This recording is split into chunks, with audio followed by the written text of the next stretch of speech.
bienvenue à toi sur cette chaîne. Je suis Anaëlle, donc digital nomade et web entrepreneuse. Je partage sur cette chaîne mes aventures de voyage et d'entrepreneuriat. Je suis sûre que mon contenu peut t'inspirer et pourquoi pas te donner envie de te lancer.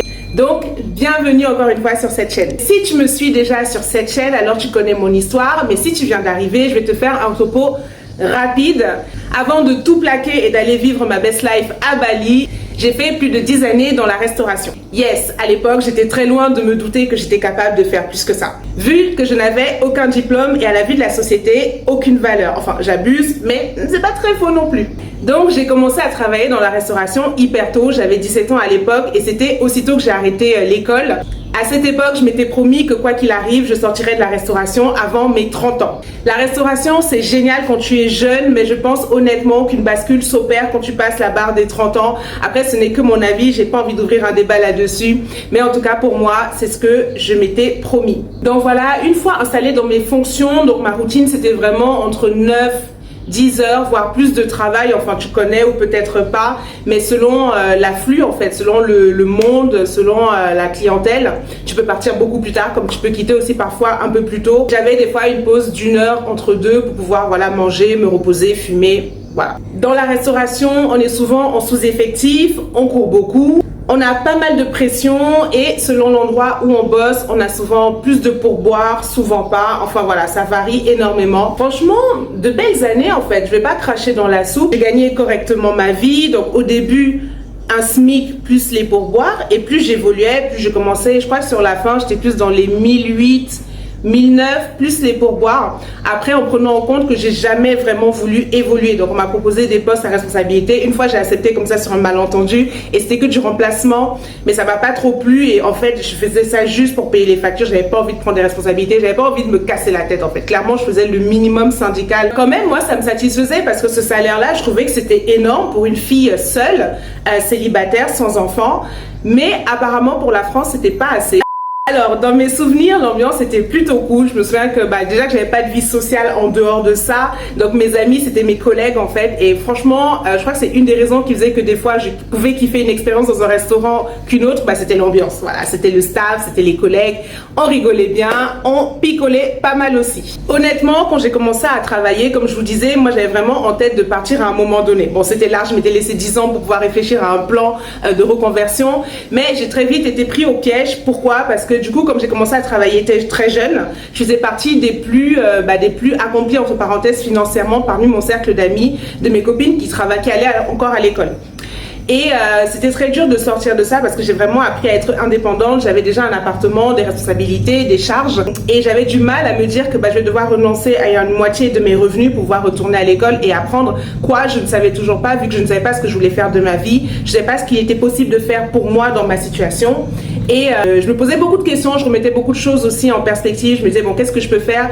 Et c'était très dur pour moi aussi de combiner deux activités. Donc, je savais que étudier plus aller travailler, c'était très difficile. Vraiment, j'ai 50 millions de talents, ok, mais ça n'en fait définitivement pas partie. Donc, pour pouvoir accepter cette situation, parce que j'ai vite réalisé que ça allait être très dur pour moi la reconversion, vu que j'étais complètement à la ramasse, j'étais complètement perdue, j'ai commencé à développer des techniques pour commencer à aimer ce que je faisais. Voilà, j'ai essayé de ne plus voir ça comme une punition ou comme quelque chose de transitoire, mais de réellement chercher des points d'ancrage de plaisir en fait, pour pouvoir vraiment me motiver, parce qu'à un moment donné, je devais me lever tous les matins pour y aller. Donc, si je voyais ça comme une punition, j'avais vraiment commencé à mourir à petit feu. Donc, ça s'est manifesté plus tard. Mais au début, j'ai trouvé des astuces pour pouvoir me motiver à y aller tous les matins. Alors maintenant, je vais aborder les avantages et les inconvénients. Pour commencer, en termes d'avantages, honnêtement, guys, la restauration m'a challengée. Je suis introvertie, je te renvoie à la vidéo que je vais mettre là ou là. Et clairement, pour moi, ça a été le baptême du feu. Là, on peut pas faire pire que ça. Franchement, on peut pas... Si, je crois qu'on peut faire pire que ça, mais déjà, c'est pas mal en fait. J'ai appris à sortir de ma zone de confort comme never. J'ai construit un mindset à peur et j'ai appris à conditionner mon cerveau pour pouvoir supporter des situations inconfortables et désagréables et pénibles avec lucidité et avec le smile. Donc déjà, ne serait-ce que pour ça, merci la restauration. Plus concrètement, j'ai appris aussi à aimer aller vers l'autre. Bon, pas tout le temps, on va se calmer, on va se détendre, mais en tout cas à apprécier les échanges et à sincèrement m'intéresser en fait aux personnes, à leurs histoires, à ce qu'elles peuvent apporter en termes de vécu, en termes d'énergie. Et je trouve que c'est vraiment quelque chose qui m'a beaucoup aidé moi aussi dans mon développement à côté. J'ai rencontré des gens vraiment des pépites et je suis tellement heureuse d'avoir fait ce pas vers l'autre et de m'être sincèrement ouverte et d'avoir aussi ouvert moi mes bras à ces personnes-là, parce que sinon je sais que je peux très vite être fermée. Genre je sais que beaucoup de gens m'ont dit que c'était très difficile de m'approcher parce que des fois je parais un peu impénétrable, un peu froide, un peu distante, voire beaucoup. Mais voilà, j'ai vraiment fait beaucoup de travail là-dessus. J'ai appris à gérer les situations stressantes et challengeantes avec le sourire. J'ai appris à gérer des situations compliquées et délicates avec diplomatie. J'ai appris aussi à lâcher prise, sans parler de l'art de la table et de la gastronomie. Aussi, on peut parler de leadership. C'est vrai qu'au début, quand j'arrivais sur une table, j'avais tendance à m'effacer, j'avais tendance vraiment à être une plante verte. Et c'est vrai que sur la fin, clairement, j'avais plus le time. T'arrives sur une table, t'as 12 personnes, tu dois t'affirmer, sinon les gens ils parlent entre eux, ils te calculent pas, t'existes pas. Donc là, j'ai vraiment appris à taper dans le tas, à avoir du leadership, à m'affirmer. Et clairement, sur la fin, je parlais chinois avec personne en fait. C'est vrai que j'ai souvent tendance à faire ma drama queen, mais la restauration m'a vraiment forgé un sacré caractère. Pour ce qui est des points négatifs, bon, je pense qu'on les connaît tous, des horaires de fou furieux, j'avais aucune vie. Et le rare temps que j'avais de repos, en fait, mes jours de repos, c'est clairement pour dormir et recharger aussi mon énergie, parce que toute cette sociabilisation, clairement, ça me drainait. J'étais tout le temps fatiguée. Je me souviens qu'à l'époque, je pensais même que j'étais un peu maladive. Tu sais, que j'avais une pathologie, quelque chose de bizarre. Bon, c'était pas le cas. Maintenant, je sais que c'est pas ça. Mais tout le temps, j'étais fatiguée. Bon, ça n'arrangeait pas le fait que je fume énormément de la weed, mais j'étais souvent quand même émotionnellement, pas physiquement fatiguée, mais c'était vraiment mentalement. Je me sentais drainée. Tu sais, quand t'as pas l'énergie de réfléchir, c'est exactement ce que je ressentais à cette époque-là. Avant que je réalise que je ne souhaitais pas évoluer dans ce milieu-là, j'arrivais encore à me motiver. Tu vois, je trouvais, comme je disais, des points d'ancrage positifs. J'arrivais à conditionner mon cerveau pour qu'il prenne du plaisir dans certaines choses et qu'il se stimule en fait dans certaines choses. Mais quand j'ai compris que je ne souhaitais pas évoluer, qu'un poste de manager, de tout ce que tu veux, de responsable de salle, de tout ça, ça m'intéressait absolument pas. En fait, j'ai commencé petit à petit à perdre le sens de ce que je faisais. Je me disais, mais en fait, là, le temps est en train de passer. Voilà, j'ai 22, 23, 24, 25 ans, 26 ans. L'échéance, les 30 ans sont en train d'arriver à grand feu. Je sais toujours pas ce que je veux faire de ma vie. Je suis là en train de faire un taf, je sais même pas où je vais me retrouver à 50 ans au même poste. Voilà, je commençais vraiment à me poser des vraies questions, et c'est un peu dans cette période là où il se passe aussi beaucoup de choses, une rupture, cette période un peu de tristesse, de pensées dépressives, de pensées noires. Bref, tout s'enchaînait. Je commençais vraiment à me poser des questions profondes de vie et de ce que je voulais vraiment faire. Et je ressentais aussi que je n'étais pas épanouie. Donc c'était bien beau quand je buvais de l'alcool pour essayer de passer du bon temps ou avoir un peu plus de légèreté ou de lâcher prise. Mais dès que j'ai commencé à essayer d'être lucide, là c'était pire en fait. C'est vraiment au moment où j'ai décidé d'arrêter un peu de fumer et de boire. Et cette lucidité, elle m'a vraiment pris en pleine figure avec une telle violence que je n'arrivais plus à me voiler la face. J'arrivais plus à me convaincre que tout allait bien, se passer, que j'étais bien. Là, c'était vraiment un peu la dégringolade, et c'est exactement à cette période-là où tout a commencé à progressivement s'effondrer en fait. Si tu as suivi ma dernière vidéo, tu sais que je me suis reconvertie dans le digital après un déclic. Si tu ne l'as pas encore vu, je t'invite à aller la voir ici ou ici. Voilà. Donc j'ai choisi de travailler sur internet parce que j'avais besoin de liberté, de flexibilité. Alors là, clairement, j'avais besoin de flexibilité dans ma vie, et j'avais aussi envie d'aller m'expatrier à l'étranger, mais à l'époque, je ne savais pas encore où je voulais aller. Surtout que tant que tu n'as pas voyagé, je peux pas savoir quel pays est fait pour toi en termes de mode de vie, de tout ce que tu veux. Donc j'ai commencé une reconversion hyper sérieuse, drivée par ce rêve fou là en fait. Maintenant, on passe dans ma vie de web entrepreneur et digital nomade, the best, ok? Le digital, c'est clairement un monde à part. J'ai tellement galéré, il y a tellement de choses à dire, je ne vais pas m'étendre dans cette vidéo. D'ailleurs, si tu as envie d'en savoir un peu plus sur ma transition de serveuse à digital nomade, n'hésite pas à me le faire savoir dans les commentaires. Je serais vraiment heureuse de te lire, et pourquoi pas de faire cette vidéo à l'avenir. Disons simplement que j'ai testé pas mal de business en fait durant ces 3 années de errance dans le désert digital, et que c'est seulement au bout des 3 années clairement que j'ai découvert le closing, ce qui m'a permis clairement de décoller entre parenthèses, c'est-à-dire de gagner suffisamment de revenus pour pouvoir partir de la France et m'envoler pour mon rêve. C'est simple, 6 mois plus tard, je prenais un billet aller sans retour et je m'envolais pour Bali.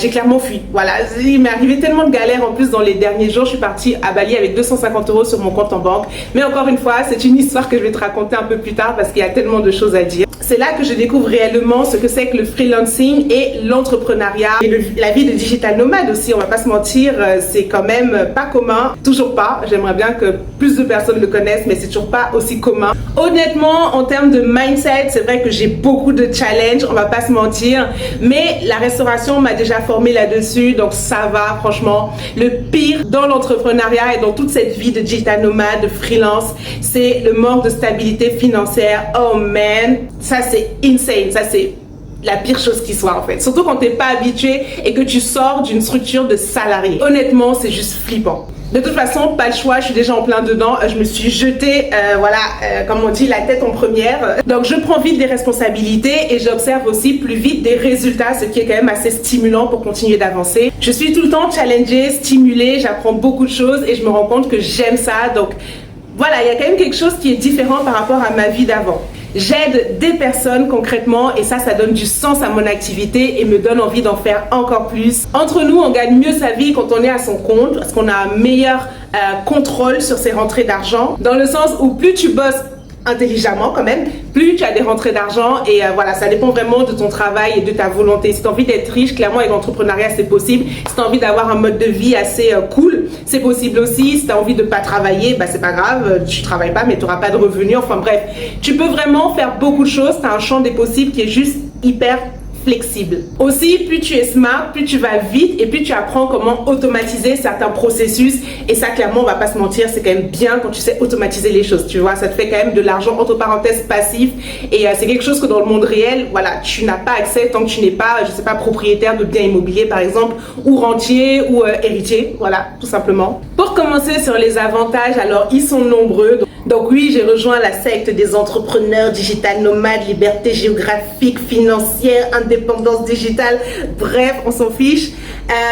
J'encourage vraiment tous les esprits libres et indépendants à entreprendre, clairement c'est fait pour vous. Même si bien sûr, vaut mieux y aller avec une réelle stratégie, ça t'évite de galérer pendant 10 ans, après d'être découragé et d'abandonner. Bref, j'ai beaucoup plus de liberté qu'avant, ne serait-ce que cette année, j'ai été vivre à Kuala Lumpur, j'ai été vivre en Thaïlande, j'ai été à Jakarta et bien sûr je reste souvent à Bali, d'ailleurs j'alterne souvent entre ces trois pays. Je peux rester 3 mois dans un endroit comme je peux rester 6 mois selon bien sûr les visas et tout ce qu'il faut. Je peux bosser quand je veux, c'est-à-dire que j'ai pas d'horaire fixe, c'est clairement moi qui organise mon workflow. Clairement j'ai pas la même vie, je suis passée du tout au tout, ça on va pas se mentir. Mon travail n'a clairement pas le même impact, je suis payée à la valeur que j'apporte, donc je peux toucher des grosses sommes en peu de temps. Je me souviens d'un pote qui me disait qu'il était choqué de voir des gens qui travaillaient moins et qui gagnaient plus d'argent que des gens qui galéraient H24 et qui travaillaient vraiment comme des forcenés, qui gagnaient moins d'argent. J'aimerais savoir ton avis là-dessus. Comment expliquerais-tu cette situation? Comment expliques-tu ce phénomène? Laisse-nous savoir dans les commentaires. Ce serait toujours intéressant d'avoir un sujet un peu à débat comme celui-là et de voir un peu l'avis de chacun. Anyway, parlons des inconvénients parce que rien n'est parfait, n'est-ce pas? L'incertitude, la peur, le manque de stabilité, surtout au début, la solitude et la charge de travail. Je sais que j'ai dit qu'on peut travailler moins, mais je vais être transparente, l'inverse est tout aussi possible. En fait, on peut clairement être emmené à travailler 10 fois plus que lorsqu'on était salarié. Ne serait-ce que là, pour le lancement de ma formation, j'en parlerai dans une autre vidéo, je me suis mis pendant 1 mois, je sais que j'ai travaillé, je sais pas combien d'heures, mais je travaillais clairement jour et nuit. Je crois que j'ai jamais autant travaillé de toute ma vie, même en étant dans la restauration. Donc, je sais clairement que l'entrepreneuriat peut avoir ce côté où, une fois que tu as mis les systèmes en place, les process en place, tu peux te détendre, tu peux aller un peu plus à la cool, mais quand tu as tout à construire, il y a une charge de travail et mentale qui est juste énorme et c'est là où vraiment on doit faire preuve de mindset et de persévérance.